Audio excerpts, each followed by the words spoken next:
Howdy folks, I promised a review on the Cubic Mini Stove, so here it is. So we've been running this little tiny stove in this little cabin for 2 years now, and I've been really pleased. Just as a general comment, this has been an absolutely amazing stove. I'm standing next to it right now and just absolutely sweating in my flannel shirt and toque.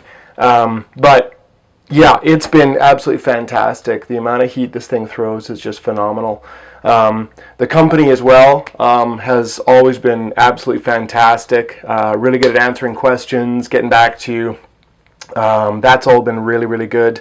I had lots of questions about the stovepipe and all sorts of different things, and they were able to answer all those questions, so definitely know their product. This is the Cubic Mini Cub, which is the smaller of the two tiny stoves that they've got. They're super, this one's super small. It's like 12 inches by 11 inches by 10.5 inches or something like that. It is tiny, really very, very small, which results in small firewood. I'll talk about that. And that sort of thing. But the amount of heat this thing throws out is absolutely phenomenal. So let me just go through some of the features that make this such a great stove. So as anybody knows, with a good stove, you need to have good airflow. It needs to have good draw, all that sort of thing. So this certainly has that. You've got two controls for damper. One here, just your main damper control, and you open that up and it gives it more air, obviously, and close it down and starves it down a little bit. This works really, really well. I find that it almost doesn't give enough air sometimes when you've got the thing just absolutely stuffed and raging away. You can really hear that air getting drawn in. A lot of air just sucking right through, so make sure you have a fresh air supply, especially in a small space like we have here. 96 square feet is our cabin, and you want to make sure that you're not, sucking out all the oxygen just for that fire. But that control does work extremely well. You then have a secondary control on the bottom. This allows air to come in a little tube up the back and in the and up at the top, and allows air in up there. What it ends up doing essentially is it reburns the gases that aren't getting burned off in there. So it's an efficiency thing. And I find when I first start a fire in here, I'll have that closed all the way down, get the fire good and raging, and then once it's raging, I just pop it all the way open. I haven't found a lot of difference between keeping that one sort of half or 3/4 or a quarter. For me, that one's either fully on or fully off, and essentially what it's doing is it's reburning those gases that aren't going to get burned off any other way and would go up the flue, and out you go. So it does create a very efficient fire. It burns very clean. There's very little smoke coming out of the chimney once this thing gets going. I'm always amazed. I'll be outside, in the snow doing something, and I'll look back at the cabin and think, oh no, the fire's gone out, because I don't see any smoke coming out of the chimney, and I'll come back and it's just raging away. So it's been really good that way. Yeah, so that's the operation of the thing. Like I say, it does draw extremely well. You can start a fire in there very quickly, and the draw is very good. The box does have sort of a fire material, brick material on the inside on the walls, so it holds quite a bit of heat. It does hold heat fairly well. I've got this steel sort of stand below it and behind it that I built, and as well I built another piece for the top of it to extend the width of that I'll talk about a little bit as well. But so those all hold a little bit of heat as well. That said, one of the things about this is because the firebox is so small, because you can only get so much wood in there at any one time, it does have a limited amount of burn time. So the first winter we had this stove, we had it up here, and we would come out maybe minus 15 Celsius, minus 16 Celsius, somewhere in there, and it would be fine. We could get this thing raging hot. It would heat this place lickety split super quick. no problem. And that was great. The issue comes that it burns that box out pretty quick. Not that burns the box out, burns the wood in the box fairly quickly when you're trying to heat a space like this.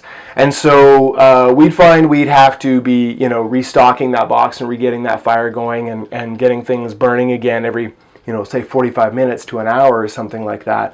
Now you're still getting some residual heat off of the metal, but we definitely found that that you could spend a lot of your night keeping it heated. So any colder than that, and it was just almost impossible to be here and not have the cabin cool off in the middle of the night. So we would be sleeping, and I'd wake up at 1 in the morning, and I'd have to stoke the fire, and then I'd wake up at 3 in the morning, and it'd be cold in here again, and I have to stoke the fire. So I mean, if you wanted to maintain a level of 20 degrees Celsius in here all night, you'd be up every hour stoking that fire in -20 outside. So I mean, that's partially to do with our cabin, our windows, our doors are free, so they're not super well insulated. We do put plastic on them. We do shrink wrap plastic on the windows and on the doors in the wintertime just to keep some of that heat in and create another layer. But we are losing a bit of heat there for sure. We're losing a bit of heat in the walls. They're only 2x4 walls, so we're losing a bit of heat there. But that said, the box is small. It burns out fast, burns that wood up quickly, and you are going to have to get up night after night, hour after hour when it's really, really cold. -10, something like that, probably not a problem. I mean, we were able to, get up once in the night and stoke the fire, and it would be fine and keep this place nice and warm. So really good that way. So yeah, like I say, excellent burning, excellent quality draw, and just the build quality alone, we've had no trouble with it. It's been really, really good. That little glass door sometimes will get sooted up. When it does, it typically burns itself back clear again shortly thereafter, which is really cool. The stovepipe we also bought from Cubic Mini. The stovepipe is double-walled, 3-inch. That has been awesome. We've had absolutely no issues with that. It hasn't discolored or anything. It's a little golden maybe on that bottom too, but it's been really good. Creosote wise, it's been fairly good. I'll pull it apart here and we'll have a look at it. 2 years in, let's do that and have a look for sure.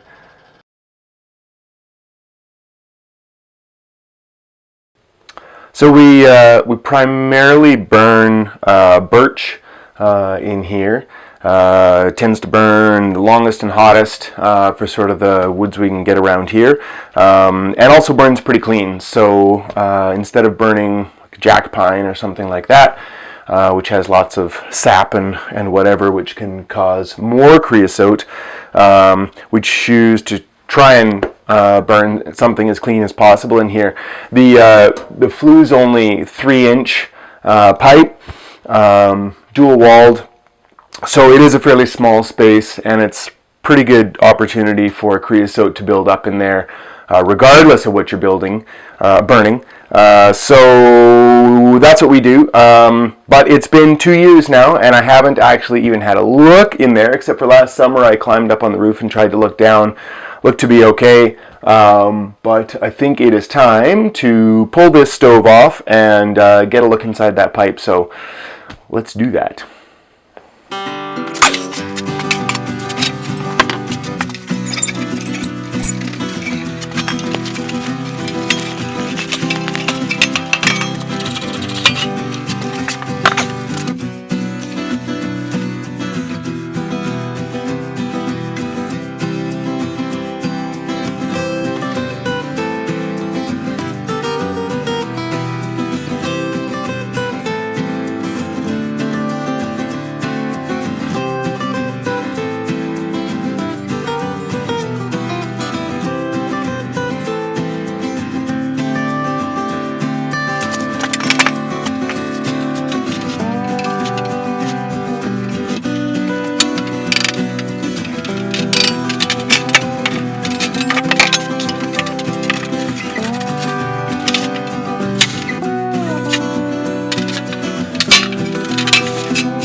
So, ooh, lovely. A little bit more than I had actually anticipated. So that's a fairly good accumulation, I guess. I don't know. That's, like I say, the first time I've cleaned it out. It has run 2 years. Obviously not full-time living up here. Just, you know, up on the weekends or a week at a time kind of thing on the holidays. A couple weeks in the summer, but we don't use it a lot in summer, obviously. So that's a fairly decent pile of nasty stuff. It's fairly light, just kind of fluffy stuff. It's not oily, gross, you know, heavy, chunky, creosote-y kind of stuff. But I will probably make a habit now of cleaning this once a year, because that's a pretty decent amount of crap in there that doesn't need to be in there. So yeah, if you run fireplaces, please make sure you're cleaning them out. Safety message. All right, you know what to do.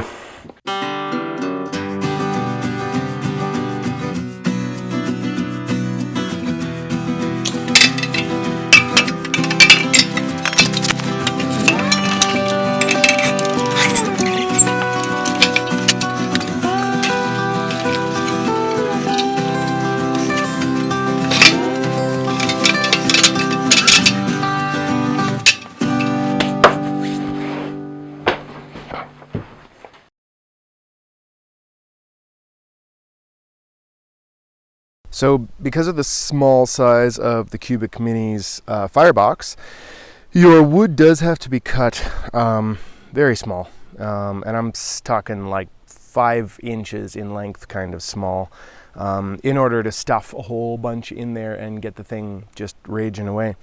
So I tend to cut sort of quarter split logs on my miter saw into 5-inch chunks.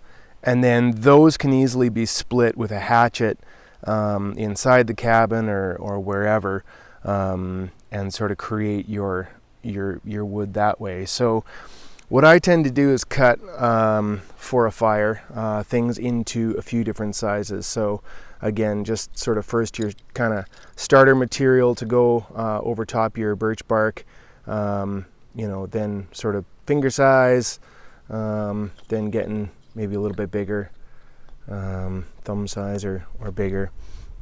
And then once those are going, then you can chuck on sort of a more substantial chunk of wood. And once those get kind of stacked up into a cabin sort of style sequence inside the box, then you can get a pretty good rager going and you can get some good heat. So let's go build a fire with this stuff inside, and we'll see how it goes, okay?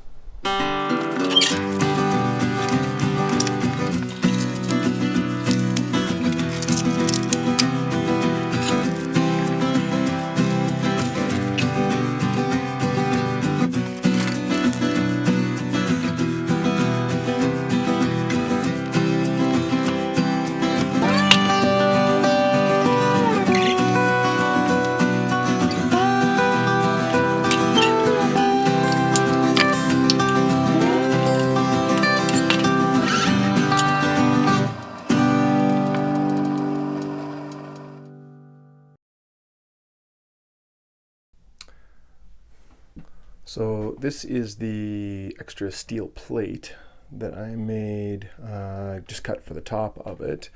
It just extends the front, you can see there, where the original top is for the stove. And we actually try and do a little bit of cooking on this thing. At the very least, we boil water on it. And we're finding that between having this eco fan up top and then having some water boiling up there, that it was just not a whole lot of space. So we'll just cut this square sheet of steel and put it on top, and it extends it nicely just out a little bit, and lets us get a few different things on there. And then we can get those skillets and pans up there as well. You know, it's enough to do a couple of sausages, egg. It's great if I'm here by myself. Can just throw those up and make a quick breakfast or whatever you have.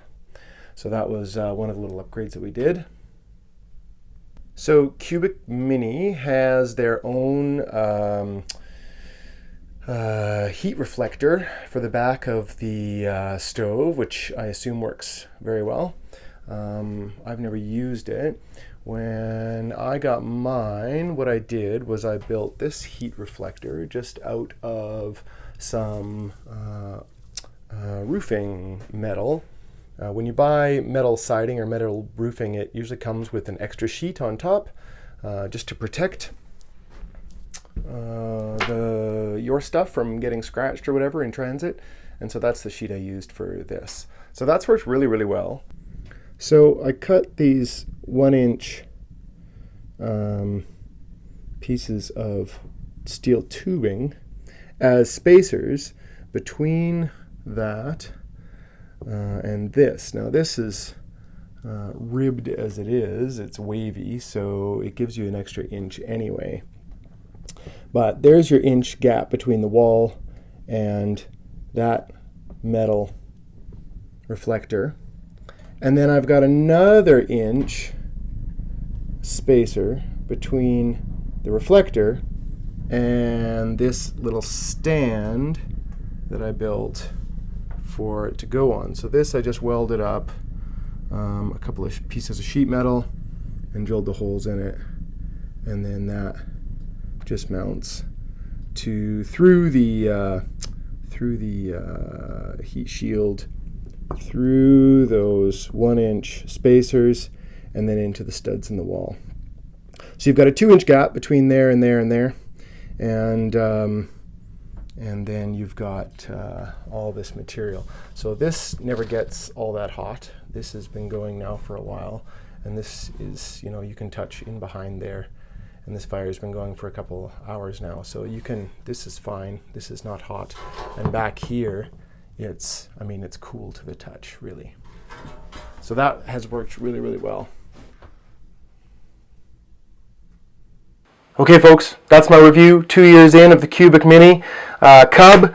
Been a good little stove for us, so I've been pretty happy with it. If there's anything that I didn't cover that you were hoping I would answer, any questions that are remaining, just put them in the comments below and I will see if I can get to them. Alrighty, folks, have a good day. Cheers.